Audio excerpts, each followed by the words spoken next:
오늘 말씀드릴 주제는 제 개인적으로는 매우 중요한 주제입니다. 저는 현재 금융 섹터, 항공 섹터, 에너지 섹터 등의 전통 섹터들에도 투자가 들어가 있지만 이번 영상에서 다룰 중요한 주제는 기술주, 즉 테크 섹터에 대해 기본적으로 어떻게 투자하는 것이 가장 현명한 것인지 최근에 꽤 신중히 고민해본 결과를 제 구독자분들에게 공유드리는 영상입니다. 투자를 할 때에는 여윳돈이 생길 때마다 테슬라 같은 종목이나 팡 종목 등에 직접 투자를 당연히 해야 하지만 이런 종목에 직접 매수하는 것은 비정기적일 수가 있습니다. 항상 지나고 보면 매달 일정 금액을 정해진 포트폴리오에 몇 년 동안 불입하고 나면 몇 년 후에는 자기 자신도 놀랄 만큼 큰 금액이 되어 있는 경우가 많고, 투자자로서 항상 정해진 일정 금액을 정해진 포트폴리오대로 강제 저축하는 걸 무조건 병행해야 합니다.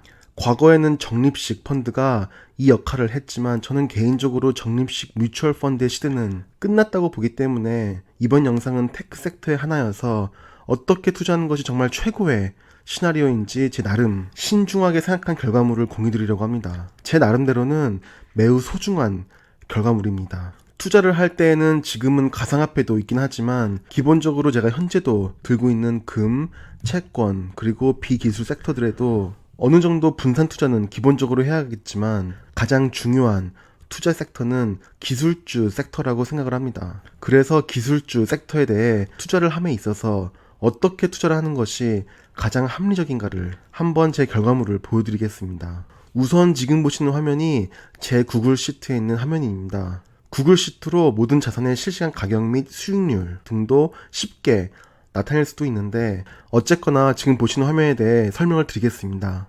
우선 여기 보시면 4개의 종목이 있습니다. 그리고 마지막 컬럼, 즉 가장 오른쪽 열에 보시면 투자 비중이 나와 있습니다. 결과부터 말씀드리면 이 4개의 종목을 매달 일정 금액으로 월급 다음날에 정해진 수량대로 매수를 매우 장기적으로 하는 것이 제가 계획한 올해의 기술주 섹터의 투자 계획입니다. 애플과 알파벳, 테슬라 등의 종목을 여윳돈이 추가로 있으면 직접 매수할 계획도 있는데 일단 지금 보시는 4개 종목은 매달 강제적으로 고정 투자하는 종목들입니다. QQQ를 예로 들어 설명드리면 제가 디테일하게 종목 설명을 드릴 필요는 없을 것 같고, QQQ ETF는 나스닥 100 지수를 추종하는 ETF이기 때문에 나스닥 100 지수 성격상 우량 기술주들을 투자하는 ETF로 쉽게 보면 되겠습니다. 기술주 중에서도 우량주에 투자함으로 비중을 34.48%로 가장 높게 잡았습니다. 그리고 여기 보시는 프라이스 인 로컬 커런시에 보시는 가격은 USD 현재 가격이고, 아실만한 분들은 아시겠지만 이렇게 포뮬러로 실시간 가격을 끌어올 수 있습니다. 구글 파이낸스 함수를 이용해 상장된 주가지수 이름과 종목 코드를 넣고 프라이스라고 넣으면 구글 파이낸스에서 이 종목의 실시간 가격을 끌어와서 보여줍니다. 저는 싱가포르에 있으므로 이를 싱가포르 달러로 병행해서 보고 싶었고, 실시간 환율 역시 지금 보시는 함수로 실시간 USD에서 싱가포르 달러 환율을 끌어왔고, 이 수식을 이용해 현재 QQQ의 종목 단가를 싱가포르 달러로 보여줬습니다. 한 달에 딱 200만 원의 금액을 적립식 적금 붓는다는 생각으로 무조건 기술주 섹터 ETF들의 분산 투자를 매달 하고 싶었고, QQQ는 기술주 중에서도 우량주에 투자가 들어가므로 가장 높은 비중으로 투자를 하고 싶어서 대략 35%의 투자 비중이 들어가기 때문에 이런 계산으로 인해 QQQ는 매달 2주씩은 매수해야겠다는 결론이 나왔습니다.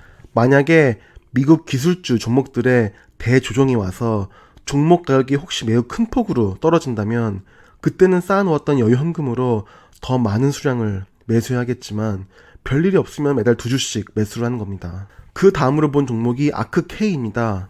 아크K는 물론 정말로 제가 좋아하는 종목이지만 종목의 성격상 QQQ는 기술주 중에서도 우량주에 투자를 하고, 아크K는 우량주보다는 향후 성장 잠재성이 큰 종목들을 아크자산운용사의 포트폴리오 매니저의 주관적 판단에 의해 투자를 하는 ETF입니다. 종목의 투자 성격상 매월 분산으로 장기 투자하는 포트폴리오에서는 우량주에 투자하는 QQQ의 비중을 좀 더 높이는 편이 나을 수가 있다고 저는 판단했습니다.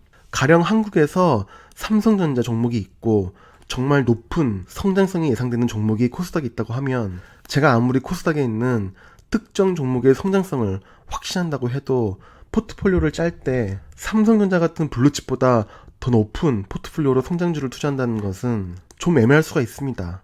어쨌든 그런 논리입니다.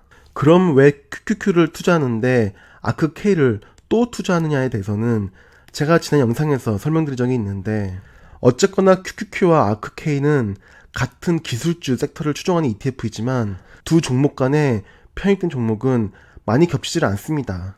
테슬라만이 좀 겹친다면 겹칠까, 대부분의 종목들은 겹치는 비중이 매우 낮습니다. 가령 QQQ에 높게 비중을 차지하고 있는 애플은 아크K에서는 없거나 거의 없는 비중일 겁니다. 이런 식으로 두 ETF가 서로 겹치는 편입 종목, 즉 기초자산이 거의 없으므로 두 종목을 함께 투자하는 것이 분산 투자 차원에서 좋습니다. QQQ의 안정성과 아크K의 성장성을 함께 보는 것입니다. 아크K 역시도 구글 파이낸스에서 실시간 가격을 끌어올 수 있고, 아크K는 나이스 아르카에 상장되어 있으므로 지금 보시는 수식을 걸어주면 실시간 가격이 나옵니다. 그 다음 종목은 아크G입니다. 아크G에 대해서는 역시 따로 설명은 안 드리겠습니다. 제 유튜브 채널에서 이미 다들 다뤘던 종목들이기도 하고, 이번 영상의 주제는 각 종목에 대한 이야기가 아니기 때문입니다. 제가 이 종목을 여기에 넣은 이유는 아크G가 다루는 게노믹 레볼루션 관련 테마에 미래에 대한 매우 큰 잠재 성장성 때문에 그렇습니다. 기술주 섹터를 주식 투자 관점에서 보면 이미 인터넷 혁명, 이커머스 혁명, 전기차 혁명, 소셜 네트워크 혁명, 각종 플랫폼 혁명 등을 이루어서 엄청난 시가총액을 이룬 기업들이 많지만, 아직 유전자 관련 분야에서는 혁명이 터지질 않았으나 이 분야에서 혁명이 터질 것이라는 것은 누구도 부인하지는 않을 것입니다. 그래서 향후 근미래에 혁명이 터질 섹터이기 때문에 어느 정도 꾸준히 투자를 해야 하는 종목이 바로 아크G인 것입니다. 아크G는 배츠에 상장되어 있으므로 구글 파이낸스 함수를 이렇게 배츠와 아크G 티커명을 넣고 실시간 가격을 끌어오면 되겠습니다. 다음 종목이 iShares 항생 테크 ETF입니다. 사실 이 ETF는 홍콩 거래소에 상장이 되어 있어서 홍콩 달러로 거래를 해야 하는데, 혹시 홍콩 거래소에서 매매하기 불편한 분들은 그냥 인베스코의 CQQQ로 대체하셔서 투자하셔도 괜찮습니다. 제가 굳이 홍콩에 상장된 iShares 항생 테크 ETF를 고른 이유는, 저 개인적으로는 그냥 중국 종목은 미국에 상장시킨 종목보다 홍콩에 상장시킨 종목에 투자하는 것에 심리적인 안정감을 더 느끼기 때문입니다. 그렇다고 미국에 상장된 것이 위험하다는 것은 절대 아니고, 저는 모든 돈을 USD로 미국 거래소에 상장된 종목을 매수하는 것보다 어느 정도는 원화로 국내 주식도 담고 어느 정도 비율은 홍콩 달러로 홍콩 거래소 종목들을 담는 것을 선호해서 그렇습니다. 어쨌든 저는 iShares 항생 테크 ETF에 편입된 종목들이 CQQQ보다 개인적으로 조금 더 나아 보기도 했는데, 이는 그냥 개인 주관 차이이고, 다시 말씀드리지만 CQQQ에 투자하셔도 무방합니다. 편입된 종목은 보시는 바와 같습니다. 제 생각에는 이 정도면 그래도 중국의 기술주 성장에 어느 정도 발을 걸쳐놓기 좋은 종목 구성이라고 생각을 했습니다. 상장은 겨우 작년, 즉 2020년 9월 14일에 했기에 ETF 업력만 놓고 보면 CQQQ에 비할 바가 못되긴 하지만 블랙락이 자산 운용사이기 때문에 이 부분은 크게 염려할 사항은 아닌 것 같습니다. 운용 수수료는 0.25%로 다른 iShares ETF들과 비슷한 수준입니다. 이 종목은 홍콩 거래소에 상장되어 있으므로 HKG를 구글 파이낸스 함수에 넣고 이 ETF의 종목 코드인 3067을 넣어서 실시간 가격을 끌어올 수 있습니다. 이 종목은 한 번에 매수할 수 있는 종목 수가 아마 200단일 것이므로 한 달에 200주를 매수하는 것으로 잡았고, 그렇게 되면 현재가로 매달 621 싱가포르 달러를 매수하는 것입니다. 중국 기술주 섹터에 전반적인 투자를 하는 것이므로 비중을 아크K나 아크G보다는 조금 더 높게 잡았으나, 전세계 기술 섹터를 선도하고 있는 종목들이 대부분 담겨있는 나스닥 100 지수 추종 QQQ ETF보다는 비중을 좀 낮게 가져가는 것으로 잡았습니다. 그래서 이 항생 테크 ETF의 비중은 25.27%가 나왔습니다. 이렇게 4개의 종목들에 대해 설명을 드려보았고, 제가 왜 이 4개 종목을 다 봤는지도 설명을 드렸습니다. 그럼 종합해보면 이렇습니다. 가장 많은 비중인 34.48%를 미국 기술주 섹터의 대형 의량주에 투자하는 QQQ ETF에 투자합니다.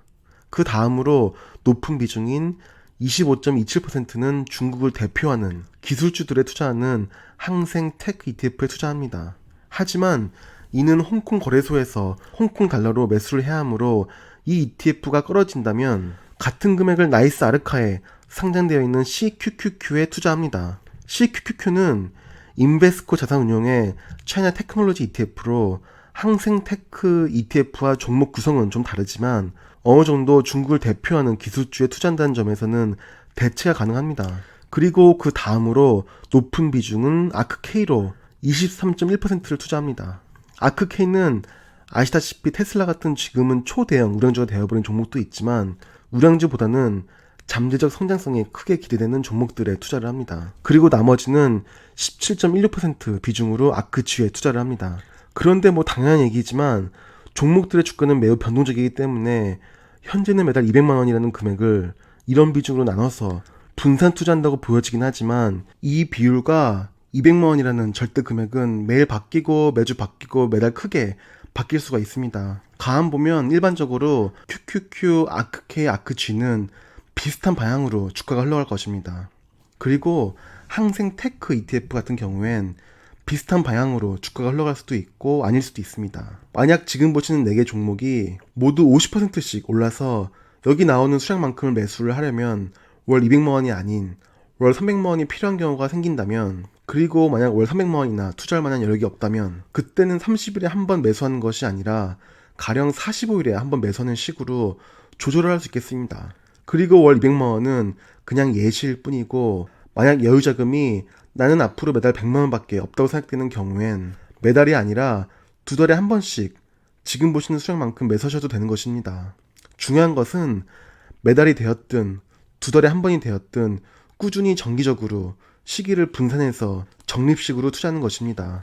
저 같은 경우에는 그냥 이렇게 말로만 하는 것이 아니라 실제로 이렇게 매달 적립식으로 투자를 해보고 몇 달에 한 번씩 수익률이 어떤지 정말로 보여드리려고 합니다. 그리고 지금 보시는 이 포트폴리오는 기술주에 한정된 포트폴리오입니다. 어느 정도는 기술주 섹터가 아닌 배당 성향이 강한 안전적인 종목도 어느 정도는 포트폴리오에 담아야 하고, 사실 어느 정도 일정 부분은 채권에도 투자가 들어가야 하는데 채권 부분은 어려우면 그냥 채권을 기초 자산으로 담고 있는 ETF를 투자해도 될 것 같고, 금도 시세 봐가면서 어느 정도 포트폴리오에 담아야겠지만 일단 기술주에 있어서 어떻게 투자하는 것이 매달 적립식으로 분산 및 장기 투자하기 최고인지 한번 알아봤습니다.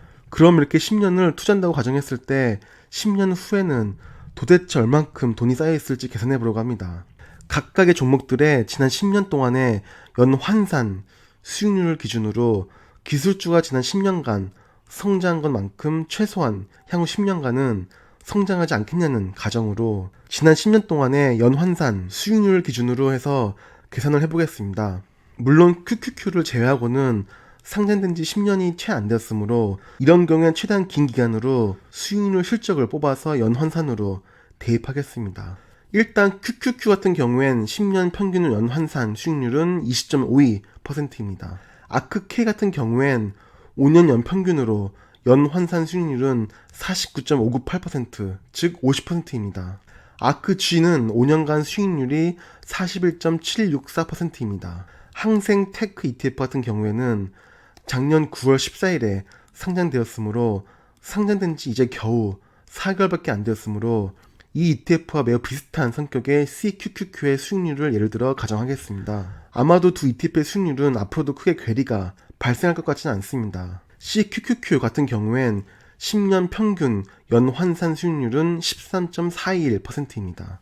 그럼 이제까지 알아본 수익률들을 각각 구글 시트에 리턴 트랙 레코드 열에 넣어봤습니다. 그리고 각각의 종목의 수익률은 투자되는 비중을 고려해줘야 하므로 웨이트 열에 있는 퍼센트 값과 리턴 트랙 열에 있는 수익률 퍼센트 값을 곱하여서 웨이트드 리턴 값을 마지막 열에 구하였고, 이 값을 더해주면 29%라는 수익률이 나옵니다. 한마디로 지금 보시는 4개 종목들이 지난 5년에서 10년 동안의 수익률만큼 앞으로도 미래에도 나와준다면 연환산 수익률 29%를 기대할 수 있다는 것입니다.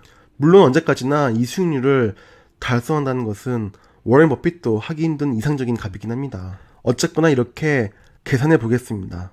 그럼 쉽게 말해 매달 대략 미화로 $2,000 정도를 10년 동안 이 종목들을 투자한다고 하면 10년 후에 자산이 얼마 되는지 보면 이와 같습니다. 즉, 총 원금은 24만 2천 불이고 총 90만 3,833불의 수익이 발생하여 총 자산은 114만 5,833불이 되었습니다. 보시다시피 매달 2,000불씩 연수익률 29%로 10년이란 기간을 대입하여 이 값을 얻었습니다. 그런데 복리하는 것이 참 무서운 게 만약 여기서 딱 5년만 더 투자한다고 하면 다른 값은 모두 그대로이고 연수만 10년에서 15년으로 바꿔주면 총 자산은 433만 8,285불이라는 값이 나옵니다. 100억대, 1000억대 자산가들은 저희 같은 일반인이 자산을 바라보는 관점과 많이 다르겠지만 저 같은 경우엔 부동산을 빼고 순수 금융 자산으로만 이 정도의 금액이 있다면 무조건 은퇴합니다. 한 가지 시나리오만 더 예를 들어서 매달 2,000불씩 10년 동안만 딱 투자를 하고 이 자산을 5년 동안 그냥 냅둔다고 가정하면 돈이 얼마 될지 보겠습니다. 투자 기간은 10년이지만 10년 동안 투자 후에 5년간은 추가 투자는 안 하고 그냥 놔두는 것입니다. 이런 경우에는 방금 전 봤던 10년 동안 투자하면 자산이 114만 5,833불이 생긴다고 했고 일단 시작 금액으로 이 금액을 넣고 추가 투입 금액은 아예 없이 5년 동안 이 금액을 그냥 거치한다고 계산해 봤습니다.